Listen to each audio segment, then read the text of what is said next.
போராக போகுது மற்றபடி ஒன்று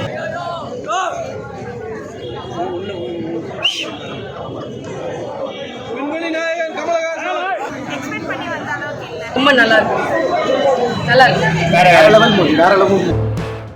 எஸ்டிஆர் கமலஹாசன் ரொம்ப நல்லா நடிச்சிருக்காங்க. ரொம்ப நாள் நம்ம வெயிட் பண்ண மூவி இது. எஸ்டிஆர் வந்து அவரோட ஸ்பேஸ் வந்து ஃபுல்லாக கொடுத்துட்டாரு, கமல் ஈக்குவலாக கொடுத்துருக்காரு. 2 பேரும் கண்ணிலேயே ஆக்ட் பண்ணுறாங்க, ரொம்ப நல்லா இருக்குது. மணிரத்னம் வந்து ரொம்ப நல்லா வேலை வாங்கியிருக்காரு. மணிரத்னம் அதே மாதிரி அவரோட ஸ்க்ரீன் பிளே உங்களுக்கு தெரியும், லைட்டாக ஸ்லோவாக தான் இருக்கும், பட் போர் அடிக்காது. அந்த டைலாக் டெலிவரி, கமல் பேசுகிறது வேறு லெவலில் இருக்குது. லவ் சீன்ஸ் வந்து எஸ்டிஆர் கொடுக்கல, கமல் கொண்டு தான் கொடுத்துருக்காங்க. ஸோ எஸ்டிஆர் கொடுக்கலையே சொல்லி லைட்டாக ஃபீலிங் இருக்குது. அப்பார்ட் ஃப்ரம் தட் நீங்கள் பார்த்தீங்கன்னா த்ரிஷா வந்து அவங்க கேரக்டர் நடிச்சிருக்காங்க. உண்மையாக ரொம்ப ஆச்சரியமாக இருக்குது அவங்க எப்படி நடித்தாங்கன்னு. ஆனால் பரவாயில்ல, இட்ஸ் ஆப்ஸ் ஆஃப் ஒரு தைரியம் தான் வேணும் அந்த மாதிரி கேரக்டர் ஆக்ட் பண்ணுறதுக்கு. ஏன்னா ஹிந்தியில் தான் அந்த மாதிரி ஆக்ட் பண்ணுவாங்க, பட் ஸ்டில் அவங்க நடிச்சிருக்காங்க, ரொம்ப நல்லா இருக்குது. அபிராமி அவங்க ரோலை நல்லா பண்ணியிருக்காங்க. த்ரூ த டே கமல் வந்து த்ரூ த ஃபிலிம் நீங்கள் பார்த்தீங்கன்னா கமல் எஸ்டிஆர் 2 பேர் தான் கேரி பண்ணுறாங்க. நாயகனோட டச்லாம் அவ்வளவா இல்லைங்க. லைக் அந்த மாதிரி ட்ரெய்லரை காட்டுறான், அப்போ அந்த மாதிரி வந்து எப்படி சொல்கிறது, லைக் அந்த மாதிரி இருக்குன்னு சொல்லி ட்ரெய்லரை காட்டுறாங்க. இங்கே உள்ளே வந்தீங்கன்னா சார் கம்ப்ளீட்லி டிஃப்ரெண்ட் சினாரியோ, நம்மளுக்கே கெஸ் பண்ணவே முடியாது இதான் அதான் சொல்லிட்டு. டிஃப்ரெண்ட்டான மூவிங்க அது. இது வந்து எப்படி சொல்கிறது, இது வந்து ஒன் டைம் வாட்சபிள். ஏன் ஒன் டைம் வாட்சபிள் சொல்கிறேன்னா, இது ஒன் டைம் நீங்கள் பார்த்துட்டிங்கன்னா கதை உங்களுக்கு தெரிஞ்சிடும். அதுக்கப்புறம் 2வது தடவை ஓகே இதுதான் கதை நம்மளுக்கு இதாகிடும். அதனால ஒன் டைம் வாட்சபிள் சொல்லுங்கள். மணிரத்னம் ஏஆர் ரஹ்மான் காம்போ எப்படி இருந்தது? ஏஆர் ரஹ்மான் காம்போ நல்லா இருக்குது, பட் இந்த படத்தில் பாட்டு இல்லை. ஸோ 2 பாட்டு தான் இருக்குது, படத்தில் பாட்டு இல்லை, அது ஒரு டிசப்பாயின்மெண்ட் இருக்குது. அப்பார்ட் ஃப்ரம் தட் இந்த மூவி அந்த யார் வந்து ஃபுல்லாக எடுத்துருக்காங்க? ஏன்னா கமலா சிம்பு 2 பேரும், கமல் சிம்பு 2 பேருங்க, 2 பேரும் ஈக்குவலாக பக்காவாக எடுத்திருக்காங்க. அவரும் கொடுத்துருக்காரு, அதுவும் ஸ்டார்டிங்லேருந்து எண்டிங் வரைக்கும் சிம்புக்கு 2 பேரும், வேறு யாருமே கிடையாது. ஹீரோயின் எல்லாரும் 10 மினிட்ஸ்க்கு மேலே யாரும் இல்லைங்க. ஃபுல்லாக எடுத்த படம் எப்படி இருக்கும், ஸ்லோவாக தான் இருக்கும். எல்லா படமும் நீங்கள் ரெஃபரன்ஸ் எடுங்களேன், அலைப்பாதை எடுக்க எல்லா படம் அது லவ், இது வந்து ஃபைட்டு. ஸோ அவ்வளோதான் டிஃப்ரெண்ட். ஆனால் ஸ்லோவாக தான் போயிட்டுருக்கும். ஆஸ் யூஷுவல் தான். மணிரத்னம் மூவி தான் ஒரு மைண்ட் செட்டில் தான் வரும், அதே மாதிரி தான் இது இருக்குது. ஸோ நம்ம வந்து அந்த மூவி வந்து லேக் அதெல்லாம் சொல்ல முடியாது, ஸ்லோவாக இருக்குது. ஆனால் ஆஸ் யூஷுவல் மூவி தான். ஆஸ் யூஷுவல் எப்படி கதை இருக்குமோ நார்மலான மூவி கதை தான். ஆனால் இதில் என்ன ஒரு ப்ளஸ் பாயிண்ட்னா, Kamal Haasan and STR combination acting, அவங்க 2 பேர் ஆக்டிங் ஸ்கில் வேறு லெவல், கண்ணிலேயே ஆக்ட் பண்ணுறாங்க. டிஃப்ரெண்ட்டான ஸ்க்ரீன் பிளே, அதுதான் ரொம்ப பெரிய விஷயம். அதனால இந்த மூவி வந்து ரொம்ப நல்லா இருக்கும். அப்போ அவங்க 2 பேரும் எடுத்து தான் இந்த மூவி ஒன்றுமே கிடையாது.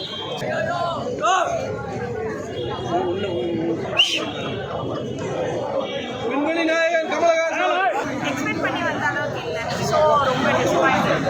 மற்றபடி மணிரத்னம் மூவி அப்படின்னு பார்க்கும்போது எல்லாமே கேஸ்ட் அண்ட் க்ரூ பார்க்கும்போது ரொம்ப எதிர்பார்த்து வந்தோம். ஆனால் எதிர்பார்த்த அளவுக்கு இல்லை. சாங்ஸுமே வந்து அதுக்கு சூட் ஆகலை. முத்துமணி சாங்லாம் வரவே இல்லை. ஸோ அதுக்கப்புறம் ஜிகர்தா சாங்கில் வந்து கொஞ்சம் கட் இருந்துச்சு, அதெல்லாம் ஃபைன். எண்டில் வந்து விண்வெளி நாயகா சம்மந்தமே இல்லாமல் வந்துச்சு. ஸோ அது சூட் ஆகலை, எதிர்பார்த்த மாதிரி இல்லை. சுத்தமாக எதிர்பார்த்தது இல்லை. மணிரத்னம் மூவியா அப்படின்னு பார்க்கும்போது செட் ஆகலை. ஓகே, இது ஸ்க்ரீன் ப்ரெசன்ஸ் யார் நல்லா ஹோல்டு பண்ணி வச்சிருந்தா ஸ்க்ரீனில்? சிம்புவா கமலா யார்? 2 பேருக்குமே ஈக்குவலாக தான் இருந்தது. 2 பேருக்குமே ஈக்குவலாக இருந்தது. லைக் ஃபைட் சீக்வன்ஸில் அந்த எண்டில் வந்து நல்லா இருந்துச்சு. செகண்ட் ஹாஃபில், ஃபர்ஸ்ட் ஹாஃபில் ஃபுல்லாமே ஃபேமிலி அந்த சீக்வன்ஸ் எல்லாமே நல்லா இருந்துச்சு. பட் நம்ம எதிர்பார்த்து போனது சுத்தமாக இல்லை. செகண்ட் ஹாஃப் நான் இன்னும் எதிர்பார்த்தேன், லைக் எப்படி போகணும்ல அப்படி ஏதாச்சும் இருக்குமா ட்விஸ்ட் இருக்கணும் நத்திங். ஸோ டிஸ்பாயிண்ட், ரொம்ப டிஸ்பாயிண்ட். மியூசிக் வந்து எப்போவுமே பேங்கர். அதனால தான் வந்து மூவியை வந்து பார்த்துட்டு எப்படி மணிரத்னம் மூவினா கண்டிப்பாக வந்து பார்த்து தானே ஆகுவாங்க.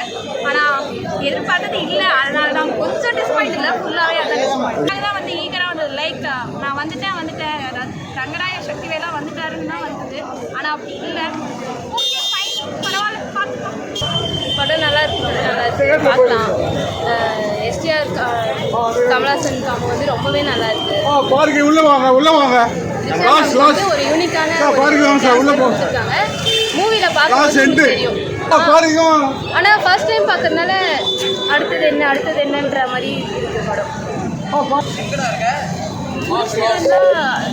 அவங்களுடைய காம்போ எனக்கு ரொம்ப பிடிச்சிருக்கு. கமலஹாசன் எஸ்டிஆர், அப்புறம் வந்து லாஸ்ட்டில் ஒரு சிஸ்டர் சென்டிமெண்ட் காமிச்சிருக்காங்க. அது வந்து கமலஹாசன் நல்லா ஸ்டார்ட் பண்ணியிருக்காங்க. ஆனால் எஸ்டிஆரும் காமிக்கும் போது தான் நல்லா வைபாக தான் இருந்துச்சு. அவருடைய கெட்டப் வந்து புதுசாக இருந்துச்சு. எல்லா மூவியும் அது வந்து கொஞ்சம் அந்தளவுக்கு இல்லை. ஒரே ஒரு சாங் வந்து போடவே இல்லை. அந்த சாங் வந்து ரொம்ப டிசப்பாயின்மெண்ட்டாக இருக்குது போடாது. எல்லாமே நல்லா இருந்துச்சு. உடனே கொஞ்சம் எல்லாரும் என்ன சொன்னாங்கன்னா போரா போகுது, மற்றபடி வந்தாங்க அப்படியே போகுது ரைட்டாக. ஏன்னா எல்லா படத்துலையுமே அந்த லவ் சீனு ஃபைட்டு எல்லாமே டிஃப்ரெண்ட் சேனலில் இருந்தால் நான் பார்க்கலாம். எஸ்டிஆர் எப்படி பண்ணியிருக்காரு? மிஸ்டர் சூப்பராக இருக்கும், செம்ம கம்பேக்கு நல்லா இருக்கு. இதே மாதிரி படம் வந்துட்டே இருந்தால் நல்லாயிருக்கும். யாருக்கு அதிக வெயிட்டேஜ் கொடுத்துருக்காங்க? கமலுக்கா எஸ்டிஆர்? கமலுக்கு. ஓகே. நீங்கள் என்ன எதிர்பார்த்துருந்தீங்க? எது உங்களுக்கு டிசப்பாயிண்டடாக இருந்தது? நம்ம எதிர்பார்த்தது வந்து சொல்லுன்னா நல்லா ஹெவியாக இருக்கும் படம், வறுத்து வந்து பார்க்க வறுத்தா இருக்கு. அப்புறம் படம் பார்த்தா அப்படியே ஸ்லோவாக போகிற மாதிரி ஏறமான அளவுக்கு தக்க வச்சிருக்காரு படம். அவரால் படமே ஓதுனா வச்சுக்கோங்க. பேக்ரவுண்ட் ஸ்கோர் வந்து சூப்பர் தான். அதை பற்றி குறைய 1% குறைய சொல்லுங்கள். பாட்டு நான் 8 பாட்டு இருக்குன்னாங்க, ஆனால் 2 பாட்டு தான் உள்ள மாதிரி கொடுத்த ஹைப்புக்கு வந்து வருத்து இல்லைன்ற மாதிரி ஆகிடுச்சு. ஓகே. ஏன்னா இது ப்ரொமோஷன் அவ்வளோ பண்ணாங்க, ஆனால் ப்ரொமோஷன் அளவு கூட அவ்வளோ இல்லை. ஏன்னா ஆடியோ லான்ச்சு பயங்கரமாக இருந்துச்சு. அது பார்த்த அப்புறம் படம் செம்மையாக இருக்கும் அப்படின்னு பார்த்து வந்து எக்ஸ்பெக்ட் பண்ணி வந்து பார்த்தோம். அவ்வளோ ரொம்ப நல்லா இருக்கும். நல்லா இருக்கு. வேற லெவல் மூவி, வேற லெவல் மூவி. ரெண்டு பேருக்குமே வந்து இது டுவோர்ட்ஸ் எக்ஸ்ட்ரீம் லெவலில் வேறு லெவலில் ஆக்ட் பண்ணியிருக்காங்க. மணிரத்னம் சார் மூவி ஆப்வியஸாக சொல்ல வேணாம். ஏஆர் ரஹ்மான் சார் மியூசிக்கல் சூப்பராக எல்லாமே ரொம்ப நல்லா இருக்கு. கமல் சாரோட ஆக்டிங், அவர் ஆக்டிங் பற்றிலாம் நம்ம சொல்கிறதுக்கு இல்லை, ஆனால் ரொம்ப பெஸ்ட். அந்த மாதிரி எதுவுமே கிடையாது. நீங்களே சொல்லுங்கள். அது மாதிரி எதுவும் கிடையாது. Each and individual fans will be like உங்களுக்கு to the core and fans வந்து டிஃபர் ஆகலாம். பட் சினிமா மூவி லவர் அப்படின்னா end of the day they are only coming for the good cinema. So good feel சினிமாக்காக தான் வராங்க. So ஆப்வியஸாக இது வந்து குட் ஃபீல் சினிமா தான். படத்தில் வந்து லேக் அடிக்கிற மாதிரி இருக்கு. No nothing like so one and only Mani Ratnam sir movie அப்படின்னா it's a different genre. So அந்த ஜானர் வந்து நீங்கள் இதில் எக்ஸ்பெக்ட் பண்ணலாம். I fulfil from the movie 50-50 தான். பிகாஸ் வந்து இதில் நீங்கள் பார்க்கும்போது மூவிஸ் உடனே பார்த்துட்டு உங்களுக்கு தெரிஞ்சிடும். ஏன்னா வந்து யாரோட போர்ஷன் வந்து நெகட்டிவ் அண்ட் பாசிட்டிவ் அப்படின்றது. ஸோ இட்ஸ் கைண்ட் ஆஃப் 50-50% தான். கரெக்டாக ஸ்க்ரீன் ஷேர் பண்ணியிருக்கேன். யார் நல்ல படத்தை கடைசியில் ஹோல்டு பண்ணியிருக்கா? கமலா, சிம்புவா? கமல் சார்.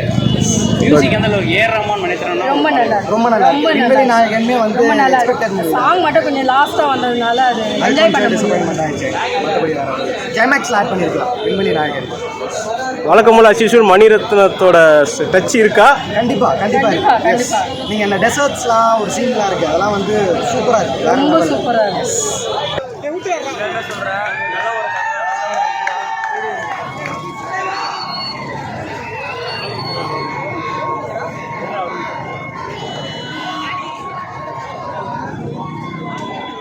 பால் ஊத்துறாங்க. சரி சொல்லுங்க. சாரை பொறுத்தவரைக்கும் உங்களுக்கு தெரியும், ஸ்லோ மோஷனில் எடுத்தாலும் அந்த கதையை கரெக்டாக கொடுப்பாரு. இது வேறு மாரி எடுத்துகிட்டு போயிருக்காரு. படத்தை நான் பார்த்து நான் சொல்கிறேன், நல்லா தான் இருக்குது. யாரை வந்து குறை சொல்கிறது, யாரையும் கேட்காதீங்க. மக்களுக்காக சொல்கிறேன், நம்பி வந்து படத்தை பாருங்கள். பிடிக்கலன்னா அப்புறம் சொல்லுங்கள். நான் ரிசல்ட் நானே வந்து என் நம்பர் கூட தரீங்க, இது கேளுங்க, என்னடா அப்படி படம் பார்த்து. ஏன்னா ஸ்லோ மோஷனில் ஒரு படம் எடுத்துருக்காங்கன்னா அது பார்க்கணும், ரசிக்கணும். ஏன்னா இங்கிலீஷ் படம் பார்க்குறோம், ஹாலிவுட் படம் பார்க்குறோம், அதாவது ஹிந்தி படம் கூட பார்க்குறோம். தமிழ் படம் ஏன் பார்க்க மாட்டோம்? அந்த இது நம்ம கொண்டு வரணும். அது மட்டும் நான் சொல்லுவேன். நல்லா தான் இருக்குது. கண்டிப்பாக பார்க்கலாம். எந்த ஒரு அசிங்கமான ஒரு சீனும் கிடையாது, எந்த ஒரு இதுவும் கிடையாது. நல்லா இருக்குது. ஒரு குடும்ப படமாக தான் இருக்குது.